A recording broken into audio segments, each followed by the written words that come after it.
दोस्तों, जब बात आती है इन्वेस्टमेंट की तो हमारे सामने ढेर सारे ऑप्शंस होते हैं। कुछ लोग कहते हैं एसआईपी करो, कुछ कहते हैं लमसम अमाउंट लगाओ, तो वही कुछ सलाह देते हैं कि स्टॉक मार्केट छोड़ो, रियल एस्टेट में निवेश करो, वहां असली पैसा है। लेकिन दिक्कत यह होती है कि एक साथ इतने सारे ऑप्शंस को देखकर हम कंफ्यूज हो जाते हैं कि आखिर इन्वेस्ट करें तो करें किसमें। अगर आपके मन में भी यही सवाल है तो चिंता मत कीजिए, ये वीडियो खास आपके लिए है। इस वीडियो में हम एसआईपी, लमसम और रियल एस्टेट इन्वेस्टमेंट के बारे में विस्तार से चर्चा करेंगे। हम पिछले कुछ सालों के आंकड़े देखेंगे ताकि आपको ये समझ में आ सके कि किस विकल्प में इन्वेस्ट करना आपके लिए सबसे अच्छा रहेगा और कितने कम से कम अमाउंट में भी आप अपना पैसा लगाकर अच्छा रिटर्न पा सकते हैं।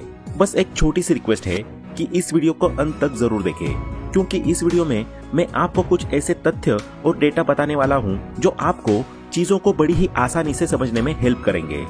तो दोस्तों, चलिए शुरू करते हैं। आसान भाषा में समझने के लिए हम इसे 3 कजन्स की कहानी के थ्रू समझेंगे, जिनका नाम है मोहन, महीप और दीपक। तीनों भले ही सेम परिवार से बिलोंग करते हैं, लेकिन पैसे और इन्वेस्टमेंट को लेकर तीनों के विचार अलग अलग है।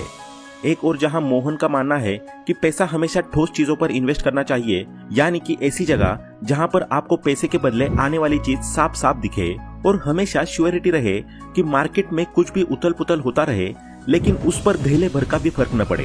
कितनी भी खराब स्थिति में क्यों न बेचो, अपनी लागत तो निकल ही जाए। जैसे रियल एस्टेट एकदम ठोस चीज, इसलिए उसने बिना इधर उधर की सोचे माँ बाप के द्वारा दिए गए जो 50 लाख रुपए की वसीयत थी, उसे 2004 में रियल एस्टेट में इन्वेस्ट कर दिया। मोहन के अकॉर्डिंग रियल एस्टेट में निवेश करने के बहुत से फायदे हैं। जैसे पहला, पैसिव इनकम। रियल एस्टेट में निवेश करने से उसे हर महीने किराए की आमदनी मिलती थी, जो कि उसके खर्चे को आसानी से कवर करता था। Second, property appreciation. जितना ज्यादा रियल एस्टेट का मूल्य बढ़ता है, उतना ही उसका किराया भी बढ़ता है। Third, security. रियल एस्टेट को लेकर उसे कोई ज्यादा चिंता नहीं थी, क्योंकि इसमें न तो बाजार की हलचल से कोई फर्क पड़ता है और न ही कोई रिस्क रहता है। अपनी प्रॉपर्टी अपने पास, चाहे जब तक यूज करो और चाहे जब बेच दो। Fourth, tangible asset. Real estate एक ऐसा ठोस एसेट है जिसे वो अपनी आंखों से देख सकता है और साथ ही उसकी बढ़ती हुई वैल्यू के बारे में भी उसे हमेशा पता चलता रहता है। इसके लिए उसे न तो कोई रिसर्च करनी है, न किसी कंपनी के ग्राफ का एनालिसिस करना है। बस एक बार इन्वेस्ट करके टेंशन फ्री, बिल्कुल इजी टू रीच ऑप्शन है। तो 2004 के शुरुआत में मोहन ने अपने 50 लाख रुपए रियल एस्टेट में लगाए। 8 साल बाद यानी 2011 में उसकी संपत्ति का मूल्य बढ़कर 1 करोड़ रुपए हो गया। साथ ही उस पर मोहन को 3,21,000 रुपए का किराया मिल रहा था, वो अलग। हर महीने उसे लगभग 25-26 हजार रुपए बिना कुछ किए ही मिल रहे थे, जिससे उसका रोजमर्रा का खर्चा बड़ी ही आसानी के साथ चल जाता है। वहीं दूसरी तरफ महीप की सोच थोड़ी सी अलग है। उसे रियल एस्टेट एक बहुत ही ट्रेडिशनल और आउटडेटेड टाइप का इन्वेस्टमेंट लगता है। उसका कहना है कि अगर जमीन में इन्वेस्ट करने से अमीर बन रहे होते तो दुनिया के जितने भी रिच या बिलियनियर्स है, वो सारे ऑप्शंस को छोड़कर सिर्फ रियल एस्टेट में ही अपना पैसा लगा रहे होते। उसके हिसाब से रियल एस्टेट बुजुर्गों वाला इन्वेस्टमेंट है। अगर वाकई में पैसा बनाना चाहते हो और चाहते हो कि आपके इन्वेस्टमेंट के बदले आपको मोटा रिटर्न मिले, तो स्टॉक मार्केट की तरफ जाओ और निफ्टी 50 एंड इंडेक्स फंड जैसे ऑप्शंस में लमसम करो और बाकी सारे झंझटों से मुक्ति पाओ। इसलिए महीप ने वसीयत में मिले अपने हिस्से के 50 लाख रुपए एक बार में निफ्टी 50 में इन्वेस्ट कर दिए। आपको बता दें कि निफ्टी 50 में भारत की 50 सबसे बड़ी कंपनियां आती है, जिनका परफॉर्मेंस सबसे बेस्ट होता है। पिछले 20-25 वर्षों के डेटा से पता चलता है कि भले ही बाजार में उतार चढ़ाव आते रहे हो, जैसे 2008 में 52% का नुकसान या 2011 में 25% की गिरावट, लेकिन लॉन्ग टर्म में औसतन निफ्टी 50 ने 2004 से लेकर 2023 तक 17% का रिटर्न दिया है। महीप का निवेश धीरे धीरे बढ़ता गया। 5 सालों में उसके 50 लाख की वैल्यू 1 करोड़ हो गई। 10 साल में ये बढ़कर 2.3 करोड़ और 15 साल में 5 करोड़ हो गई। 20 साल के बाद यानी 2023 तक महीप के इन्वेस्टमेंट की कुल वैल्यू 11 करोड़ हो जाएगी। इतना ही नहीं, हर साल उसे 2% का डिविडेंड भी मिलेगा, जो 2023 तक 22 लाख पर ईयर तक पहुंच जाएगा। इस तरह उसका मंथली डिविडेंड लगभग 2 लाख के बराबर होगा, जो आज के समय में एक बड़े से बड़े पोस्ट पर बैठे लोगों की सैलरी भी नहीं है। महीप के अकॉर्डिंग निफ्टी 50 में निवेश करने के अपने फायदे हैं। जैसे first, low cost. Real estate के मुकाबले स्टॉक मार्केट में इन्वेस्ट करना सस्ता है। रियल एस्टेट में आपको स्टैम्प ड्यूटी, ब्रोकरेज और कई तरह के खर्चों का सामना करना पड़ता है। लेकिन स्टॉक मार्केट में ये खर्च लगभग निग्लिजिबल है। Second, manage by fund managers. Real estate के अपोजिट यहाँ कोई मेंटेनेंस की समस्या नहीं है।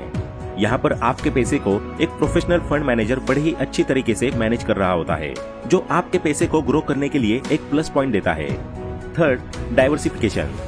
स्टॉक मार्केट में आपके पास ये ऑप्शन होता है कि आप अपने पोर्टफोलियो को जितना हो सके उतना डाइवर्सिफाई कर सको, यानी कि आप अपने पैसे को डिवाइड करके अलग अलग फंड्स और कंपनीज में इन्वेस्ट कर सकते हो। और ऊपर से निफ्टी 50 जैसी जगहों पर तो आपको ये ऑप्शन बाय डिफॉल्ट मिल जाता है, जहां आपका पैसा ऑटोमेटिकली देश की 50 कंपनीज के अंदर इन्वेस्ट हो जाता है। अगर कोई एक कंपनी गड़बड़ करती भी है तो दूसरे के अंदर किया हुआ इन्वेस्टमेंट तो ग्रो हो ही रहा होता है। हालांकि निफ्टी 50 में ऐसा बहुत ही कम होता है कि कोई कंपनी बैड परफॉर्म करे और उसका असर आपके इन्वेस्टमेंट और रिटर्न्स पर पड़े, क्योंकि निफ्टी 50 के अंदर जब भी कोई कंपनी खराब परफॉर्म करती है तो उसे तुरंत रिप्लेस करके उस कंपनी को टॉप 50 में शामिल कर लिया जाता है जिसकी परफॉर्मेंस अभी अच्छी चल रही होती है। इसलिए आपको इस बात का टेंशन लेने की बिल्कुल भी जरूरत नहीं पड़ती कि किस कंपनी में इन्वेस्ट करना है और किस में नहीं। सब कुछ ऑटोमेटिकली आपके फेवर में ही चलता रहता है। चलिए अब चलते हैं अपने तीसरे कजन दीपक की ओर, जिसके माता पिता मोहन और महिप के पेरेंट्स के कंपैरिजन में फाइनेंशियली उतने स्ट्रांग नहीं थे। इसलिए उन्होंने वसीयत में दीपक को पैसे नहीं बल्कि ज्ञान और संस्कार दिए थे, जिसके दम पर दीपक एक कंपनी में बड़ी ही अच्छी पोस्ट पर जॉब कर रहा है और साथ ही साइड गिग्स भी करता रहता है, जो उसे एक्स्ट्रा मनी कमाने में हेल्प करते हैं। दीपक के पेरेंट्स ने उसे बचपन से ही सिखाया था कि अगर लाइफ में ग्रो करना है तो एक बात जरूर ध्यान रखना कि जितना पैसा कमाना इम्पोर्टेंट है उससे कहीं ज्यादा इम्पोर्टेंट है सेविंग्स करना, क्योंकि एक एम्प्लॉय या नौकरी पेशा पर्सन के लिए बिना सेविंग्स के सर्वाइव करना बिल्कुल ही इम्पॉसिबल है। इसलिए दीपक ने डिसाइड किया कि वो एक्स्ट्रा गिग से अपना रोजमर्रा का खर्चा चलाएगा और सैलरी में से सेव करेगा, जिसकी वो करेगा SIP, जो उसे लॉन्ग टर्म में कंपाउंडिंग के मैजिक का यूज करके ढेर सारा रिटर्न देगी। महिप की ही तरह दीपक ने भी अपनी SIP के लिए इंडेक्स फंड को चुना। उसने डिसाइड किया कि वो हर महीने 30,000 का अमाउंट SIP के थ्रू इन्वेस्ट करेगा, जहां उसने एज्यूम किया कि एवरेज 15 से 17% का रिटर्न तो मिलेगा ही। दीपक ने इस स्ट्रेटेजी को फॉलो करते हुए पहले 5 सालों में 18 लाख रुपए इन्वेस्ट किए। इस राशि पर 17% ईयरली रिटर्न के साथ उसका फंड 27.5 लाख हो गया। फिर इसी तकनीक से कंटिन्यू करते हुए उसने 10 सालों में 2013 तक कुल 36 लाख रुपए इन्वेस्ट किए, जिससे उसका फंड 88 लाख के करीब हो गया। इसी तरह 15 सालों बाद यानी 2018 तक दीपक की संपत्ति 2.2 करोड़ हो गई और 20 सालों में यानी 2023 तक दीपक इसी पैटर्न को फॉलो करता रहा तो उसकी संपत्ति 5 करोड़ तक पहुंच जाएगी। सबसे बड़ी बात यह है कि यह सब दीपक ने बिना किसी लोन या EMI के बोझ के हासिल किया है। उसने हर महीने की पहली तारीख को एक डिसाइडेड अमाउंट इन्वेस्ट किया, जिससे उसकी बचत और इन्वेस्टमेंट रेगुलर हो गया। इस प्रक्रिया ने न केवल उसे फिजूल खर्ची से बचाया बल्कि एक सादा जीवन जीने की कला भी सिखाई। SIP का यह तरीका न केवल सरल और प्रभावी है बल्कि उसने दीपक के इन्वेस्टमेंट को ग्रोथ प्रोवाइड करने का भी काम किया है। इसलिए दीपक को SIP as an option of investment बड़ा ही अच्छा लगता है और इसके फायदे तो है ही। जैसे पहला, रुपी कॉस्ट एवरेजिंग। SIP में हर महीने एक तय राशि निवेश करने से उसे मार्केट के उतार चढ़ाव का फर्क नहीं पड़ता, क्योंकि ये एक लॉन्ग टर्म इन्वेस्टमेंट है और अक्सर ये देखा गया है कि लॉन्ग टर्म में मार्केट हमेशा पॉजिटिवली ग्रो ही करती है। Second, discipline and long term growth. SIP एक तरह का डिसिप्लिन इन्वेस्टमेंट है जो दीपक को लंबे समय में अच्छे रिटर्न दिलाने का काम करता है। तीसरा, लेस स्ट्रेस। SIP के थ्रू इन्वेस्ट करने का एक फायदा ये भी है कि उसकी प्रोसेस इतनी ऑटोमेटिक है कि आपको उसके बारे में सोच कर स्ट्रेस बढ़ाने की जरूरत नहीं पड़ती। अमाउंट डिडक्शन से लेकर इन्वेस्टमेंट तक और ग्रोथ से लेकर रिटर्न तक सब कुछ ऑटोमेटिक चलता रहता है, आपके बिना हाथ पैर हिलाए।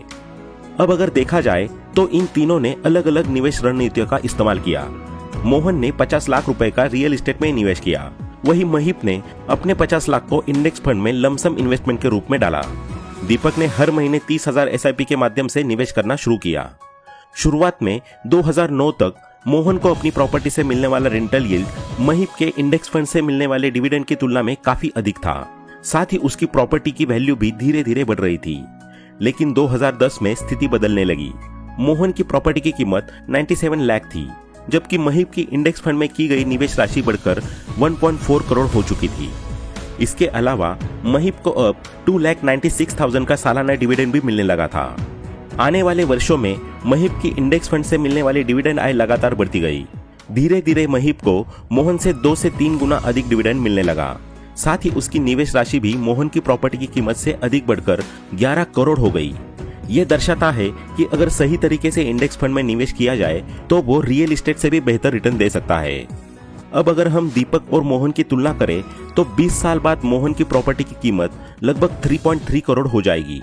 वहीं दीपक जो हर महीने केवल 30,000 का निवेश कर रहा है, 20 साल बाद 5.1 करोड़ का मालिक बन जाएगा। एक बार अच्छा खासा फंड बनने के बाद दीपक अपनी निवेश राशि को सिस्टमेटिक विड्रॉल प्लान में डाल सकता है। इससे वो हर महीने 70,000 से 80,000 रुपए तक आराम से निकाल सकेगा, जो मोहन के किराए के बराबर होगा। तो दोस्तों, जैसा कि आपने देखा, तीनों लोगों ने अपनी चॉइस, नेचर और परिस्थिति के हिसाब से इन्वेस्टमेंट का ऑप्शन चुना और तीनों को ही रिटर्न के रूप में बेहतर अमाउंट प्राप्त हुआ, जिसके आधार पर यह कहा जा सकता है कि कोई भी ऑप्शन सही या गलत नहीं है। ये टोटली आप और आपकी सिचुएशन पर डिपेंड करता है कि आप कौन सा ऑप्शन चुन रहे हैं। रिटर्न के लिए बस एक ही चीज है जो मैटर करती है कि आप कंसिस्टेंट है या नहीं। रेगुलरली लॉन्ग टर्म तक किया हुआ इन्वेस्टमेंट हमेशा पॉजिटिव रिटर्न ही देता है। तो दोस्तों, आज के लिए बस इतना ही। आशा करता हूं कि आपको इस वीडियो से काफी कुछ सीखने को मिला होगा। अगर वीडियो पसंद आई हो तो वीडियो को लाइक करें, अपने दोस्तों के साथ शेयर करें और ऐसे ही वैल्यूएबल वीडियोस को देखने के लिए चैनल को सब्सक्राइब करना ना भूलें। Thanks for watching.